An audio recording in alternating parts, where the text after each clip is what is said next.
The sky above the scorched planet was alive with movement. Great dragons glided between floating cities, their wings cutting through the clouds like living blades. Below, humans moved like ants across the metal platforms, repairing engines and maintaining structures that hummed with energy.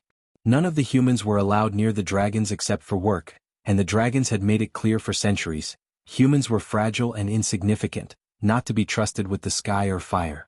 Elias Crow wiped sweat from his brow as he tightened a bolt on a hovering platform. The heat of the planet below mixed with the humming engines and his arms ached.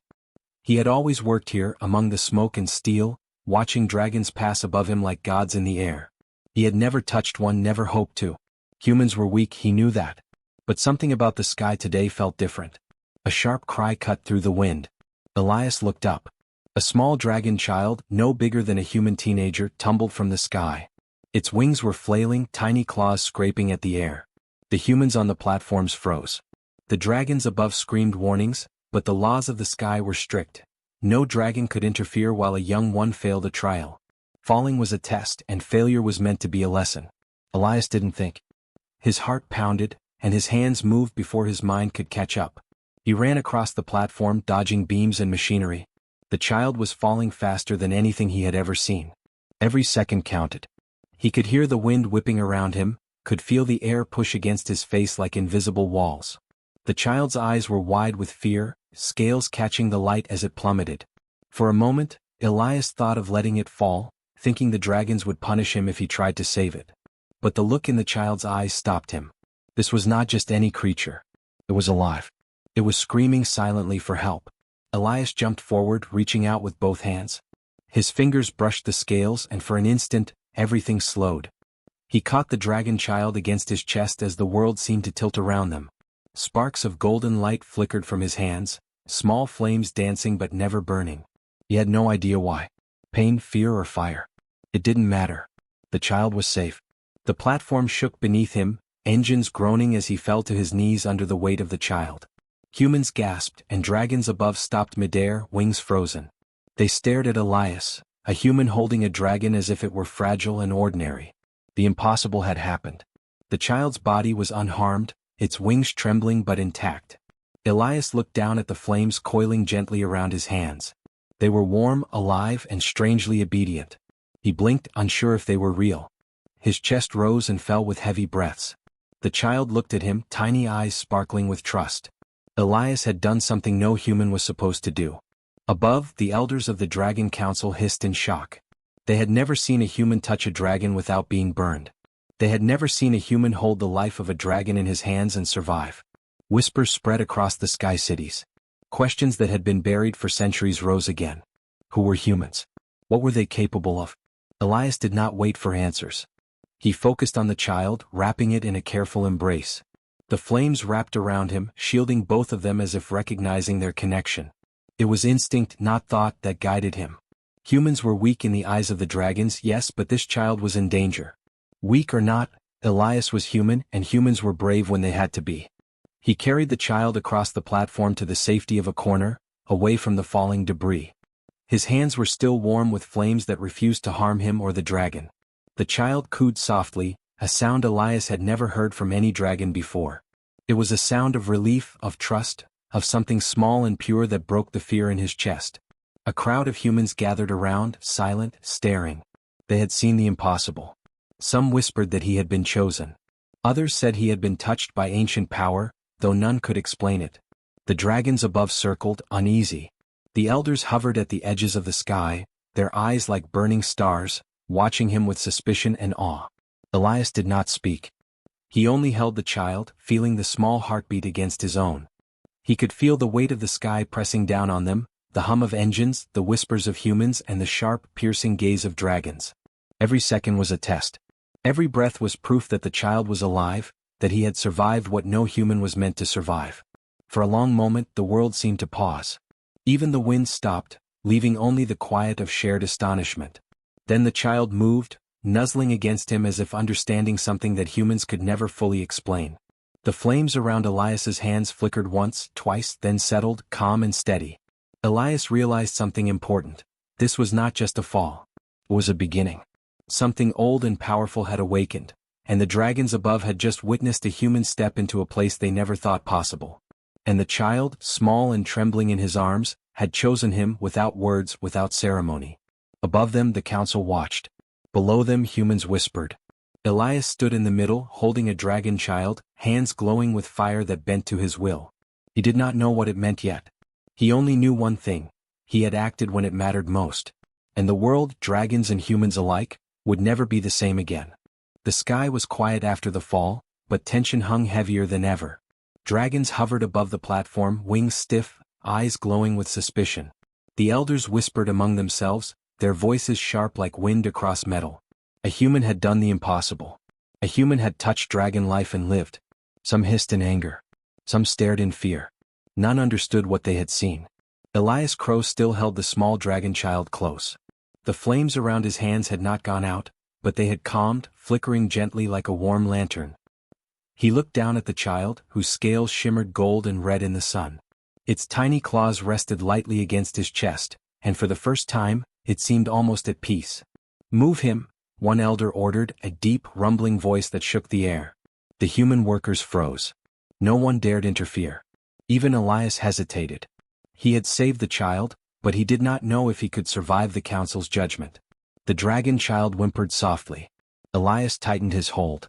The flames around his hands flared, golden sparks dancing upward. The elders recoiled. Flames like that were forbidden. They should have burned everything around them. They should have burned him. But the fire did not burn. It bent, careful, alive, as if recognizing his touch.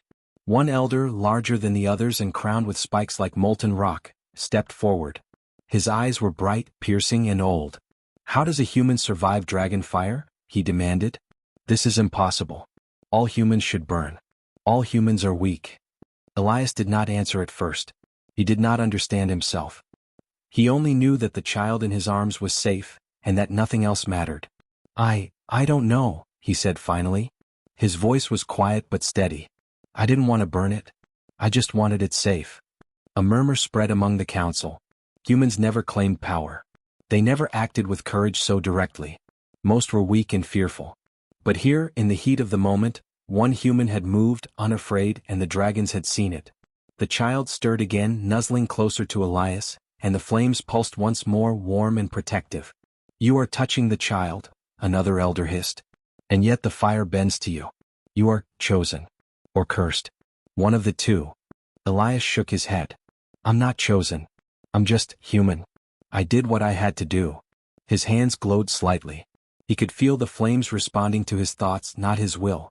They were alive, yes, but calm and careful. And the child, small and fragile, seemed to trust him completely. The council stared at him in disbelief. The laws of dragons were clear. Humans were fragile, powerless, unable to survive fire. Every record, every story, every law had been written to keep humans small, to keep them from touching the sky. Yet here was proof to the contrary. And the child, so small, so alive, was proof enough that Elias had changed everything. Whispers spread through the gathered humans and dragons alike. Some humans whispered that he had been touched by something ancient, something old and powerful. Others wondered if the dragons themselves were wrong about humans. Elias did not care. He only held the child, feeling the warmth of life and fire together in his hands. The small dragon child blinked up at him, eyes wide and trusting. It cooed softly, a sound that was almost human in its comfort. Elias smiled faintly, unsure if he had earned the trust of the dragon, or if it had simply chosen him without question. Whatever it was, it mattered. It was alive, and that was all that mattered right now. The council elders argued above, wings rustling in agitation. They debated whether to punish Elias, to remove the child, or to study what had happened. None could explain why the flames had obeyed him, why the child had survived, why the human had not burned. Some said it was impossible, some said it was magic, some feared it. Elias did not answer any of them. He only focused on the child. He could feel the heartbeat beneath his hands, steady and strong. The flames wrapped around them both like a shield, gentle and protective. He had never felt anything like it. It was warm and alive, not dangerous. He could feel the connection though he did not understand it. One of the elders leaned closer, smoke curling from his nostrils. "Do you know what you have done, human?"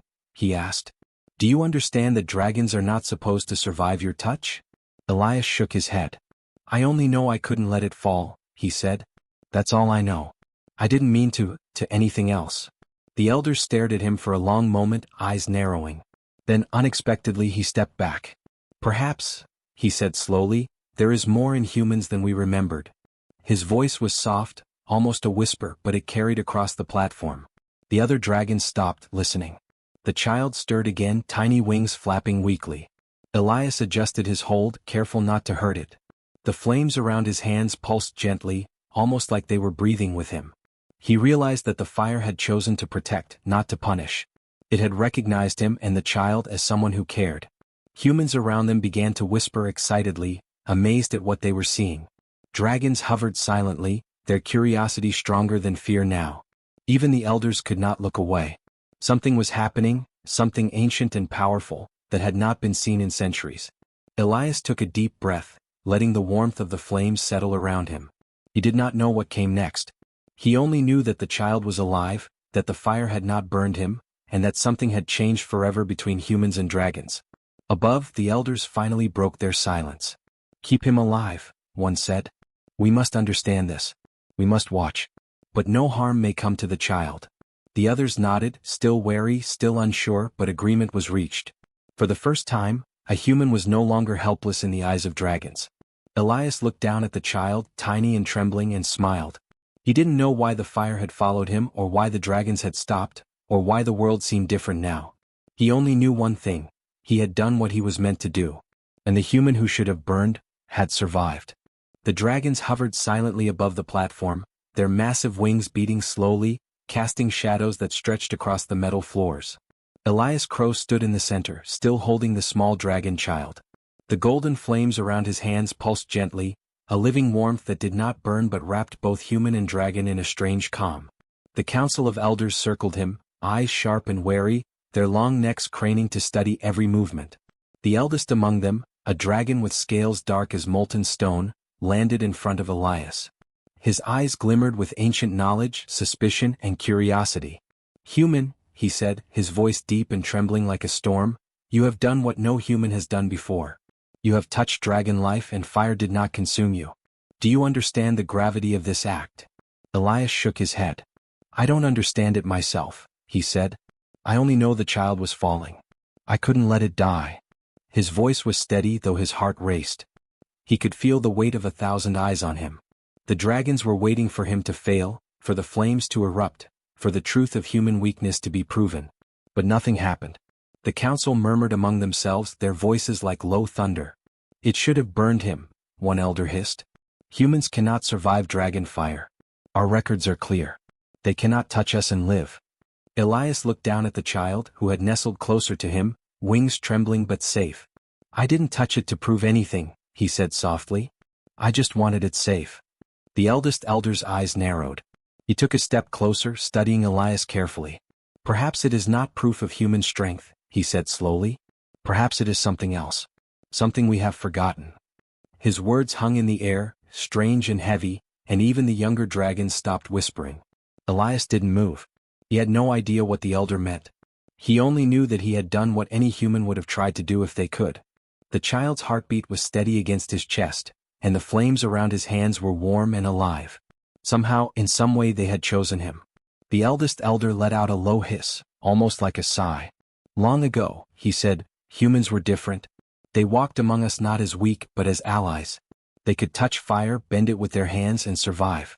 They were part of our world in ways we have forgotten." Elias blinked. "Humans?" he asked. "Are you saying humans could do this before?"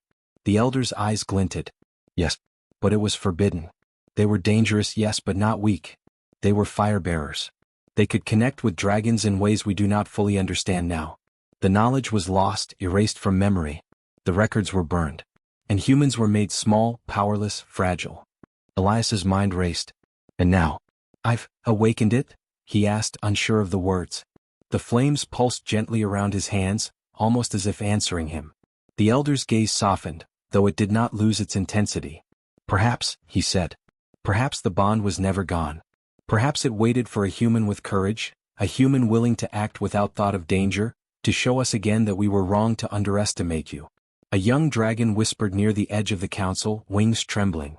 "But he is human," it said. "And yet, the flames obey him. He holds a dragon child. How? The elder hissed sharply. We do not know. That is why we must observe. That is why we must understand. The past warns us, but the present defies us. Elias held the child closer.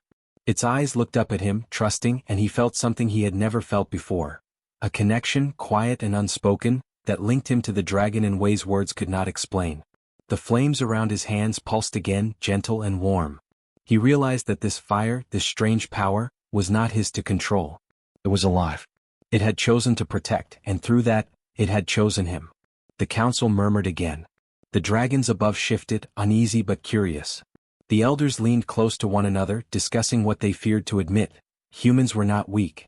Humans could, in rare and impossible ways, connect with dragons and fire. They had erased the truth from memory, yet the truth had returned, alive and undeniable. Elias looked up at them, meeting their gaze. I didn't do this to prove humans can survive, he said quietly. I did it because it was right. Because the child was falling. That's all I know. The eldest elder studied him for a long moment. Then he nodded slowly. Perhaps that is the key, he said. Not strength. Not control. But courage. Humans act without thought of themselves. That is a power dragons do not understand. The other elders exchanged looks, some skeptical, some amazed. A sense of unease mixed with wonder spread across the platform. Humans had always been seen as fragile, weak, unworthy of the sky. But now, one human had proven that they could stand in ways the dragons had forgotten existed. The small dragon child stirred, nuzzling closer to Elias. It made a soft sound of comfort, trusting him completely. He held it carefully, feeling the heartbeat against his own. The flames wrapped gently around them both, alive and protective. They had chosen him just as the child had chosen him. The council stepped back, still uncertain, still wary, but they could not deny what they had seen. The impossible had happened. A human had survived dragon fire, had protected a dragon, and had awakened a connection long thought lost. Elias did not feel powerful. He felt responsible. He knew that whatever had begun in this moment could change the world, but he did not yet understand how. He only knew that the child was safe, that the fire had not burned him, and that the dragons above could no longer see humans the same way. For the first time in centuries, humans were no longer entirely beneath dragons. They were unpredictable, brave, alive in ways dragons had forgotten existed. And Elias, holding the small dragon child, with flames wrapping around his hands, was proof of it. Above them the council whispered, wings shifting. Below them humans watched, awe in their eyes. And in the middle of it all, Elias realized that what the dragons feared to admit was true.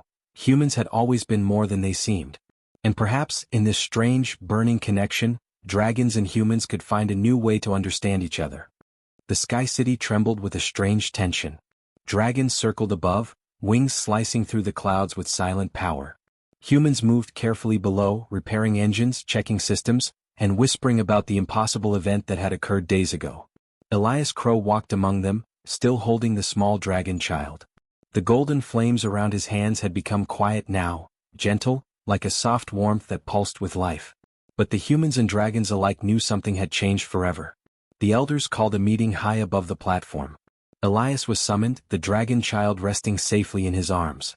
The council's wings rustled in the wind as they hovered around him, their eyes sharp and cautious. Human, one elder said, voice low but commanding, your actions have forced us to reconsider everything. But courage alone is not proof. You will be tested. Humanity will be tested. Can you act when the world itself stands against you? Elias nodded. I will do what I must, he said. His voice was quiet but firm. The dragon's eyes narrowed.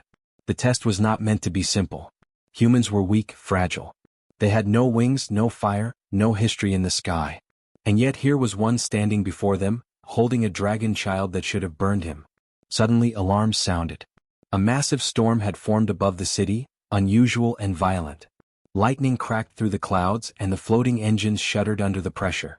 Dragons screeched as wind tore around them, and the humans below struggled to secure the platforms. The council's voices rose in alarm. Elias felt the child stir in his arms.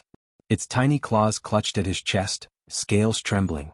The flames around his hands flickered to life, golden sparks dancing as he instinctively held the child closer. The storm was fierce, but something about the fire seemed to respond, bending and flowing with his will. Not because he commanded it, but because it wanted to protect. One of the council elders spoke sharply. The storm will destroy the platforms. The engines cannot hold. Human, you must act if the child is to survive. Elias did not hesitate. He ran across the shaking platform, the flames following his hands like living shields. Humans scrambled behind him, inspired and afraid, unsure what he was doing but willing to follow. The wind howled, tearing at their clothes, rattling their tools, and Elias held the child tightly, running toward a section where the engines were failing. Sparks flew and a platform threatened to collapse into the void below. The dragons above tried to assist, but the wind was too strong and many could not hold position. They had underestimated the humans' courage. Elias reached the failing engine, flames wrapping around the exposed circuits, soft and alive, shielding him from the electric sparks and heat.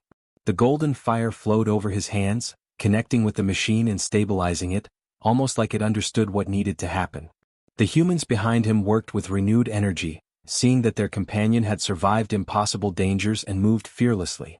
Slowly, under the combination of human skill and the strange protective fire, the engine stabilized. The storm still raged but the platforms held. The small dragon child blinked up at Elias, wings trembling but safe, and a soft coo of relief escaped its throat. The council above was silent. They had never imagined humans acting so decisively, so bravely, in moments that demanded more than speed or strength. Courage, they realized, was a different kind of power. It did not require wings or fire. It required heart, quick thinking, and the willingness to act when nothing else could. The storm began to break, the wind dying down. The platforms shuddered but stood. Dragons and humans alike stared at Elias, understanding dawning on them. The fire around his hands had not burned anyone. It had bent and flowed with his courage, a living force responding to something more than willpower. It was protection, life, and connection all at once. The eldest elder landed near him, wings folding carefully. "You have passed the test," he said, voice quieter now, almost thoughtful. "Not because you are strong. Not because you are clever. But because you acted when humanity itself was in danger. You saved the child. You saved the humans. You have shown us what we have always feared, and perhaps what we have always needed." Elias let out a breath he hadn't realized he was holding. The child rested against him, tiny heartbeat steady. The humans around him whispered, some in awe, some in disbelief. He did not feel like a hero. He only felt the weight of responsibility. The fire had protected him, the child, and the city, but it was not his to control. He only held the courage to act. The dragons above shifted uneasily. Some murmured among themselves, realizing that humans were no longer just fragile workers. They were alive in ways dragons had long forgotten. The courage to act, the willingness to protect without thought of reward, had saved more than the child. It had saved the city. It had saved respect for humans in the eyes of dragons. Elias looked out over the platforms, seeing the humans working together, inspired by his example. Some were scared. Some were amazed. But all had learned that they could act when it mattered, that bravery did not come from size, strength, or fire, but from heart. The flames around his hands flickered once, soft and warm as if acknowledging the truth. Above, the storm clouds drifted away, leaving a calm sky. The dragons slowly circled back, still wary, still uncertain, but respectful. Humans whispered among themselves, sharing a newfound belief in what they could do. And Elias held the small dragon child, feeling the weight of what had been tested. Not fire, not wings, not strength, but humanity itself. For the first time, humans were no longer just workers under dragons. They had proven that courage, compassion, and quick action could match the sky and the fire. And as the sun broke through the clouds, golden light reflecting on the child's scales and the fire around Elias's hands, it became clear. The test was not just for him but for all of humanity. The council would remember this day, the humans would remember it, and the dragons would never underestimate humanity again. Elias looked down at the child, smiled faintly and whispered, "We did it. We survived, together." The sky city was calm now, but the air still hummed with tension. The storm had passed and the platforms were secure, but something had changed forever. Elias Crow walked slowly among the humans, the small dragon child still cradled in his arms. The golden flames around his hands had become soft, warm, and steady, like a gentle heartbeat. He had survived the fall, the fire, and the storm, but he felt the weight of what was coming next. The Dragon Council had called a final meeting. All the elders hovered in the sky above, wings folded but ready to move at a moment's notice. Humans gathered below, silent, watching as the dragons descended. Whispers filled the air. Elias did not know what to expect. He only knew the child was safe and that the fire had chosen him in ways he could not understand. The eldest elder stepped forward, eyes like molten gold, and studied Elias carefully. "Human," he said, voice calm but full of authority, "you have acted with courage, protected the child, and survived fire that should have consumed you. You have proven something that dragons have feared to admit for centuries. You are not weak. You are not powerless. You are chosen." Elias's heart thumped. "Chosen?" he asked. I didn't do this to be chosen. I only did what I had to do." The elder's eyes softened. "That is exactly why the fire accepted you. It does not obey commands or strength. It responds to courage, to compassion, to willingness to act for life. You acted for the child. You acted for humanity. That is why the fire bends to you." The small dragon child stirred in his arms, tiny wings fluttering. It cooed softly, nuzzling Elias's chest. The flames around his hands flickered and pulsed, almost as if agreeing with the elder. Elias realized something incredible. The fire had not chosen him for power but for trust. He had been tested and had proven worthy not by desire but by action. Other dragons circled above, watching closely. Some whispered to each other, wings shifting in surprise. They had always believed humans were fragile, small, and unworthy of fire. Yet here was one who had survived it, had protected one of their own, and had acted with courage when all else failed. The council was silent for a moment, absorbing the truth. "You have shown that humanity is not weak," another elder said, voice sharp but thoughtful. "They can act when dragons hesitate. They can protect when dragons do not. Perhaps they were always more than we remembered." Elias lowered the child slightly, feeling the warmth of the flames fade into a soft glow. He looked up at the dragons. "I didn't do anything special," he said quietly. "I just didn't let fear stop me. I wanted the child to survive. That's all." The elders exchanged glances. One of them, younger than the others, stepped forward. "Perhaps it is enough," he said. "Courage is enough. The fire has accepted him. And in accepting him, it has accepted humanity." Elias's heart swelled. He had never thought of himself as special. He had only acted in the moment. But now, holding the dragon child, he understood that action mattered more than strength, more than history, more than size or skill. Courage could change worlds. The council moved closer, wings folding neatly, observing the child and Elias. The elders spoke quietly among themselves. They realized that humans and dragons could no longer be seen as separate, one fragile and small, the other mighty and untouchable. This human had bridged the divide. The fire had chosen humanity, not as servants or weaklings, but as partners, as beings capable of courage, compassion, and action. The child cooed again, tiny claws brushing against Elias's chest. The flames around his hands pulsed softly, golden light reflecting off the scales. It was a connection older than anyone could remember, a bond between dragon and human, fire and courage, past and present. Elias felt it as clearly as he felt the child's heartbeat. "Elias Crow," the eldest elder said, "you have changed the course of history. You have shown that humans are not to be feared, nor underestimated. They are capable of greatness, of courage, of connection that even dragons forgot existed. And for that, you and your people have earned our respect." Elias blinked, unsure what to say. Respect from dragons had seemed impossible. He had grown up seeing humans as small, fragile, and powerless in their eyes. Yet now, holding the child and feeling the warmth of fire that followed him, he knew the impossible had become real. The dragons around him shifted, wings beating softly. Some lowered themselves closer, observing the child and Elias. There was no threat in their movement, only curiosity and, slowly, acceptance. The council had decided that humans could no longer be ignored. They could no longer be underestimated. Humanity had proven itself. The child stirred again, tiny wings stretching. It looked up at Elias, eyes bright and trusting. The flames around his hands glowed gently, wrapping around them like a protective shield. It was not magic. It was connection. It was courage given form. And Elias understood, finally, what had been awakened. Not just fire, not just a bond with dragons, but the truth that humans could act when it mattered most. The sky above cleared completely, sunlight reflecting off scales and metal. The platforms below were safe. Humans whispered among themselves, inspired, amazed, and hopeful. They had seen courage in action. They had seen humanity rise to meet a test that dragons themselves could not ignore. Elias smiled faintly, holding the child carefully. "We did it," he whispered. "We survived, together." The flames pulsed softly, a gentle golden heartbeat that mirrored the child's own.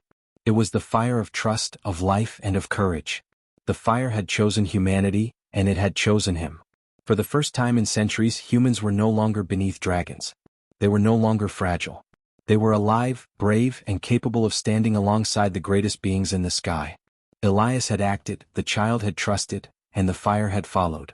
Together they had created something new, a bond that could not be broken, a future that held hope, and a story that would be remembered for generations.